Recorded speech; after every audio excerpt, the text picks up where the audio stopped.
अन्य chapter start करते हैं। अम्ल, क्षार, अम्लवाण यानी एसिड बेस एंड सॉल्ट, या कह सकते हैं नेक्स्ट न्यू टॉपिक है।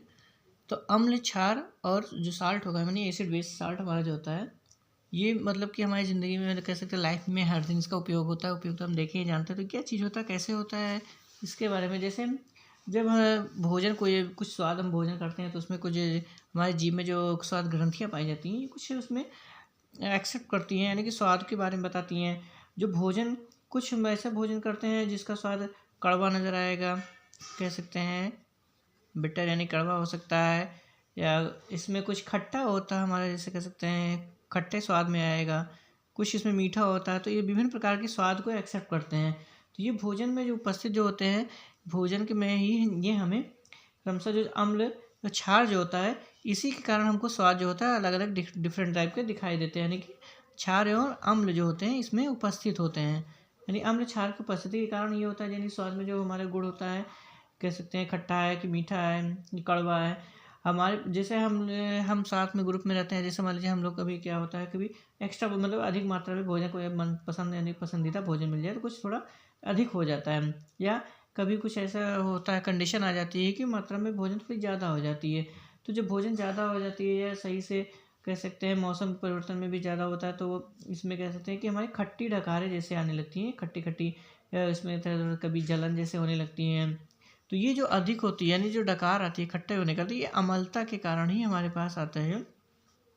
यानी अम्लता जो होती है यानी कि एसिडिटी इन नेचर कह सकते हैं, इसको बन जाता है हमारे शरीर में। तो अम्लता कारण होती है इसलिए क्योंकि भोजन करने के पश्चात हमारे पाचन क्रिया सही से इसमें काम नहीं कर पाती है, और जो हमारे पेट में, हम जानते हैं कि हमारे पेट में एसिड का फॉर्मेशन होता है, तो ये पेट में से जो अम्ल बनता है, ये डाइजेशन सही होने के कारण अम्ल जो अधिक बनने लगते हैं। यानी पेट में जो अम्ल होगा, ये मात्रा इसकी जो होती है अधिक हो जाती है, या कह सकते हैं मात्रा जैसे अम्ल जो हमारे पेट में होता है रिलीजिंग हो रही है, लेकिन डाइजेशन सही से नहीं हो रहा है, तो उसमें ब्रेक हो जाता है, तो यानी कि खपत नहीं होने पाता, अम्ल स्टोर होने लगता है, बचने लगता है। अगर डाइजेशन होने लगा तो यूज हो जाता है, लेकिन अम्ल का डाइजेशन यानी कि भोजन का डाइजेशन ना होने के कारण अम्ल की मात्रा हमारी बढ़ने लगती है, जिससे अम्लता यानी कि कह सकते हैं कि शरीर खट्टा, उसमें जलन जैसे या अम्लता की खट्टी डकारें इस तरह से होने लगती हैं।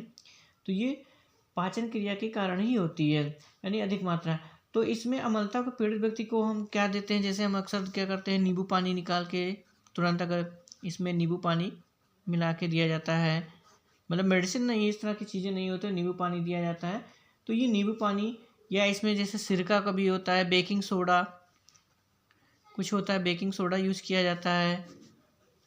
या अक्सर हम देखें हैं जो हमारा दूध को यानी कि मिल्क, जब उसमें दूध गर्म करते हैं तो हमारे जैसे उसमें कुछ नेचर आने लगता है, तो बेकिंग सोडा उसमें मिला दिया जाता है, जिसके कारण उसमें चेंजिंग कुछ बच जाती है।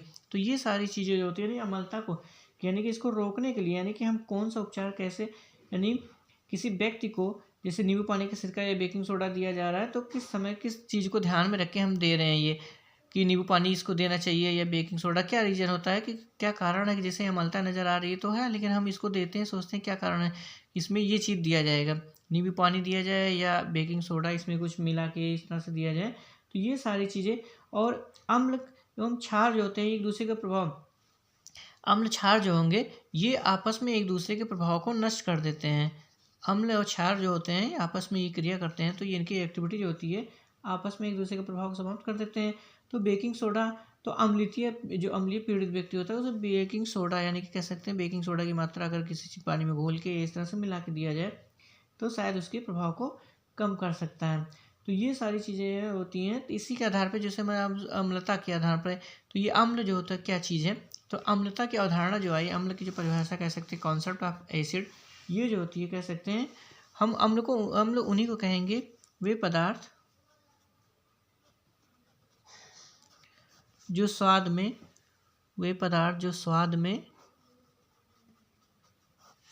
खट्टे होते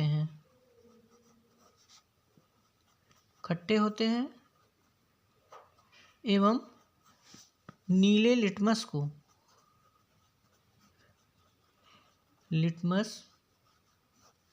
को लाल में बदल देते हैं,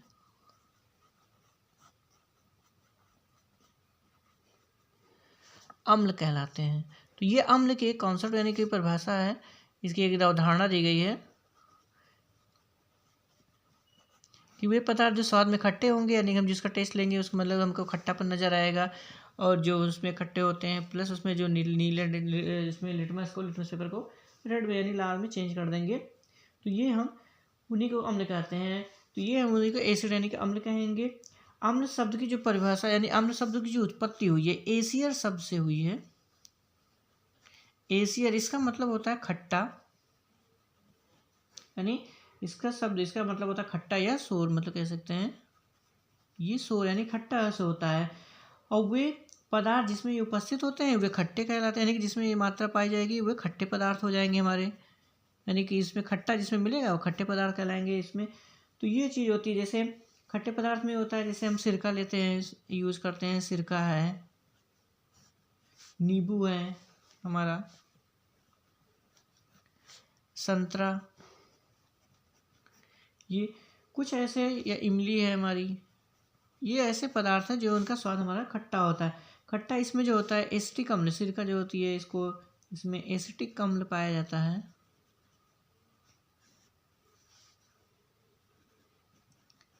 एसिटिक अम्ल, फिर सिट्रिक अम्ल हो गया जैसे नींबू में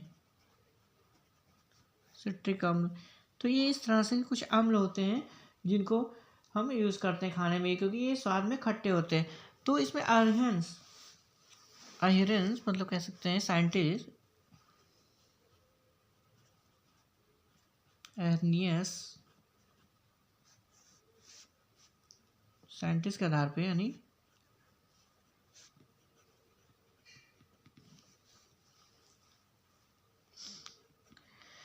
ये अनियन साइंटिस्ट होते हैं, इनके आधार पे इनके सिद्धांत के अनुसार अम्ल वे पदार्थ होते हैं, यानी वे पदार्थ, इन्होंने अम्ल की डेफिनेशन जो दी थी, वे पदार्थ जो जलीय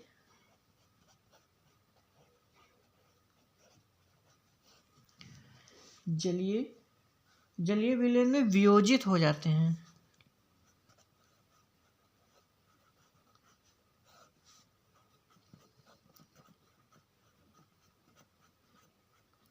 वियोजित मतलब ये टूट जाते हैं या अलग हो जाते हैं या आयनित हो जाते हैं, कुछ भी कह सकते हैं, यानी वियोजित यानी टूटना हो जाता है।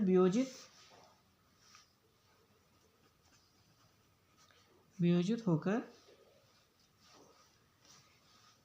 हाइड्रोजन आयन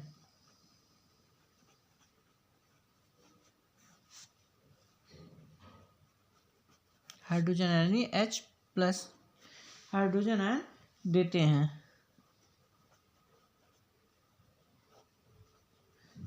हाइड्रोजन आयन देते हैं तथा हाइड्रोजन आयन के अतिरिक्त कोई अन्य, इसके अतिरिक्त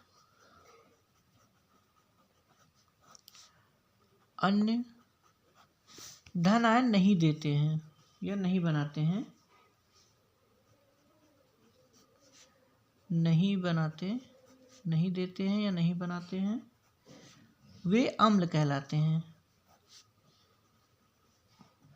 यानी इसमें हाइड्रोजन आयन के अलावा और दूसरा कोई धन आयन इसमें नहीं बनेंगे, यानी हाइड्रोजन आयन ही इसमें रहेगा, बाकी दूसरे धन आयन इसमें उत्पत्ति नहीं कर सकते, यानी हाइड्रोजन आयन ही देंगे इसके आधार पर। यानी इन्होंने जलीय अम्ल में बताया कि जो हाइड्रोजन आयन ऐसे पदार्थ जो हाइड्रोजन वियोजित हो गया, यानी अम्ल अगर पानी में घोला जाए तो वो टूट के हाइड्रोजन आयन कर देते हैं, तो वही पदार्थ हमारा जो होगा अम्ल कहलाएगा। और सभी अम्ल जितने अभी अम्ल होते हैं इसमें जो होता है हाइड्रोजन आयन जो होता है उपस्थित होता है, यानी ये प्रेजेंट होंगे इसमें सारे अम्लों में। जैसे इसमें H2SO4 हमारा होता है, H2SO4 यानी सल्फ्यूरिक एसिड जो है या सल्फ्यूरिक अम्ल, ये जो होगा ये जो ब्रेक करेगा 2H+ आयन देंगे और सल्फेट माइनस यानी 2 माइनस करेंगे, ये माइनस आयन देंगे, यानी सल्फेट आयन निकलेगा और हमारा हाइड्रोजन आयन होगा, ये हाइड्रोजन आयन,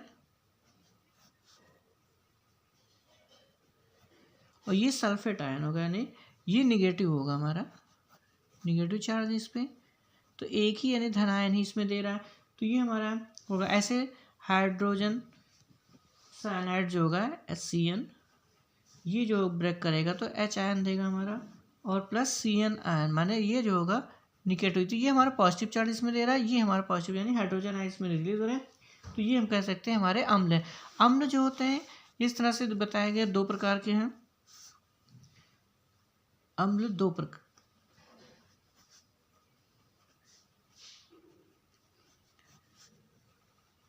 प्रबल अम्ल एवं दुर्बल अम्ल। प्रबल अम्ल वे होते हैं जो यानी स्ट्रॉन्ग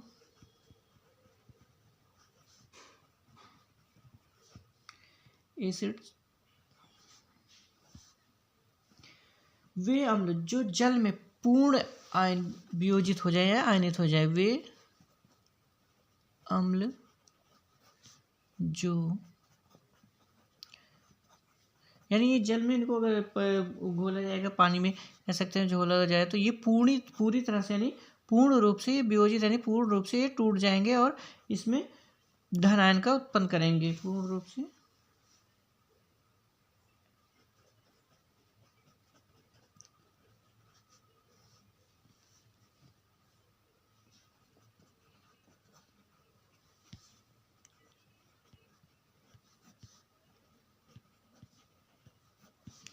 वे यानी पूर्ण रूप से वियोजित हो जाते हैं, प्रबल अम्ल होते हैं। तो ये जो प्रबल अम्ल है इसमें सामान्य रूप से हमारे खनिज अम्ल भी का इन्हें खनिज अम्ल भी कहते हैं।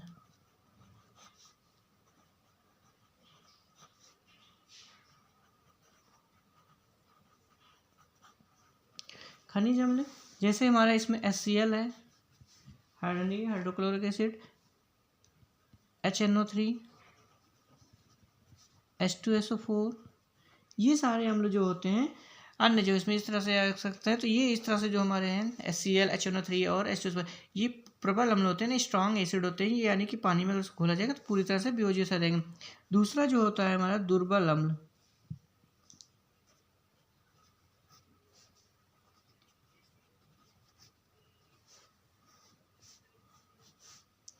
यानी कह सकते हैं दुर्बल अम्ल यानी वीक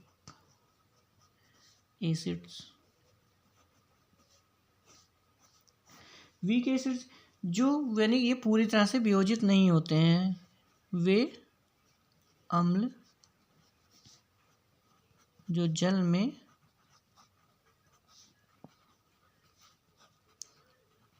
पूर्ण रूप से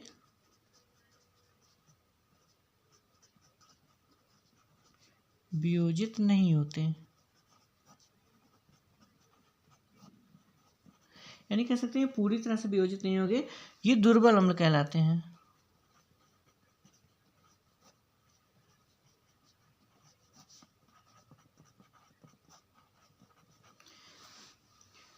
ये हमारे दुर्बल यानी जो पूरी तरह से वियोजित यानी पूरी तरह से जो वियोजित हो जाएंगे प्रबल अम्ल होंगे, जो तो और जो कम होंगे वो दुर्बल अम्ल कहलाएंगे। तो इस तरह से हमारे जो अम्ल होते हैं इस कहा गया, जैसे ये जो कार्बोनिक अम्ल होते हैं जो जीव जंतु या पौधों में प्राप्त होते हैं वे हमारे दुर्बल अम्ल होते हैं, जैसे एसिटिक एसिड हमारा हो गया।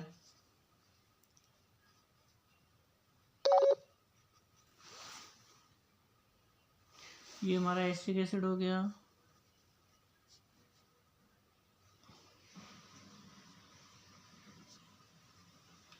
HCN, ये सारे जो होते हैं हमारे दुर्बल अम्ल कहलाते हैं। तो हाइड्रोजन आयन जो होते हैं आकृति में बहुत छोटा होता है और छोटे आकार तथा उच्च आवेश घनत्व के कारण ये जल के अणुओं के साथ जो हाइड्रोजन आयन हमारा ये है जो इसमें ब्रेक होता है, ये हाइड्रोजन आयन जो होता है ये हमारा काफ़ी छोटा होता है, ये छोटा होता है आकृति में, आकृति में छोटे होने के कारण ये आवेश इसका घनत्व उच्च आवेश घनत्व होता है, इसमें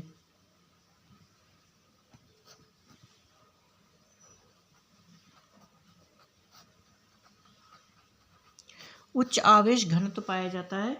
इसके कारण ये क्या करता है जल में अगर इसके साथ मिलाया जाता है तो जल में आसानी से योजित होकर हाइड्रोविनियम यानी हाइड्रोनियम आयन देता है। अगर H आयन जैसे हमारा है ये इतना छोटा होता है लेकिन आवेश काफ़ी तेजी से मतलब कह सकते हैं उच्च आवेश होता है, तो ये अगर इसको जल में घोला जाए जल में मिला के जल से आसानी से क्रिया करके हाइड्रोजनियम आयन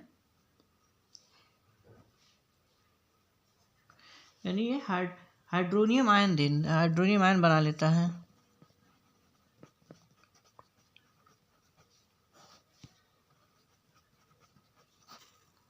तो ये हाइड्रोनियम आयन हमारे बन जाता है। तो ये होता है यानी अम्ल जो होता है, जो जिसके आधार पे हम कह सकते हैं कि हमारे शरीर में जो नेचर होता है उसका जो अम्ल क्या होता है, खट्टापन होता है, इसके कारण बता सकते हैं। जैसे अम्ल की खट्टे स्वाद में होते हैं, जिसके शब्द मतलब ये एशिया सबसे निर्मित हुआ है, जो जिसका अर्थ ही होता है खट्टा, और ये जो होता है नीले लिटमस को लाल कर देता है, ये नेचर इसका होता है। तो ये अवधारणा इसकी है।